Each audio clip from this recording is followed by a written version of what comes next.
ଇଜ୍ଜତ ରଖ। ଆମ ଘରେ ମଟନ ହେଇଛି ଆଜି। ହଁ ଭଲ କଣ ତମ ଘର ହଉନି ମୋ ଘରେ ମୋର କଣ ମୋ ହାଣ୍ଡିରେ ସବୁବେଳେ ଶୁଖୁଆ। ବାସ୍ନାଟା କିନ୍ତୁ ଭଲ ହଉଛି। ସେ ରୋଷେଇଆ ଆମର ଓଳାଭର ରୋଷେଇଆ ଓଳାଭର ରୋଷେଇଆ ବଢିଆ କରିବେ କରିକି ଲୋକଙ୍କୁ ଦେବେ ସେ ଆମକୁ ଡାକିବେ ମାନେ ଉପରେ ପଡି ଯାଇ ଖାଅ ଉପରେ ପଡି କଣ ଖାଇ ନା ନା ସେଟା ଇଜ୍ଜତର କଥା। ଇଜ୍ଜତ ଗଲା ସେ ନା ନା ମୁଁ ଆଗ ଇଜ୍ଜତ ଆଗ ନା ମତେ ଆମର କଣ ଇଜ୍ଜତ ଆଗ ଉପରେ ପଡି ଡାକୁଛି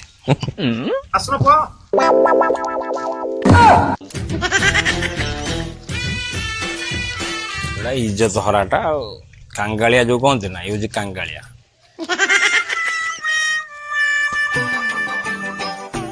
ଖାଇଲୁ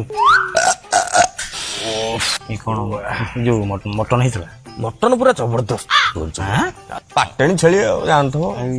ମୁଢି ଘାଣ୍ଟ ମୁଢି ଘାଣ୍ଟ ତାର ଜବରଦସ୍ତ ମଟନ ଚର୍ବିଟା ପକେଇ ଦେଇଛି ମୁଢି ଘାଣ୍ଟରେ।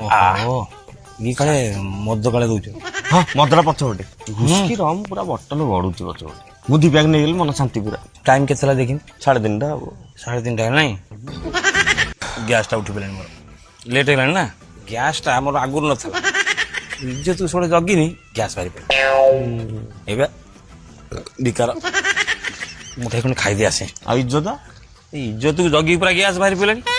ସେ ଡାକିନି କେମିତି ଯିବ କଣ? ଆସିବା ଆମର ପୁରୁଣା ସୂର୍ଯ୍ୟ ମୈତ୍ର ସେ ଡାକିବ କଣ ସମ୍ପର୍କ ଭଲ। ହଁ ମୁଁ ଖାଇଦେଇ ଯାଉଛି ବସ ମୁଁ ଖାଇକି ଆସି ଇଜ୍ଜତକୁ ଡାକିଲେ ଗ୍ୟାସ୍ ପଡିବ। ଗୋଟେ କରିଦେବେ ଚ୍ୟାନେଲକୁ ଗୋଟେ ସବସ୍କ୍ରାଇବ କରିଦେବେ।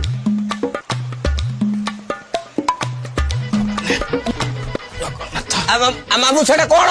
ଏ ମୁଢି ଘାଣ୍ଟ ଟିକେ ବଳିଥିଲା ମାଇଁ ଭାଇ ଆଉ ଇଜ୍ଜତ ଭାଣ୍ଡୁଆ ଇଜ୍ଜତ ମୋର ଅଛି ଆଉ ଯିବ।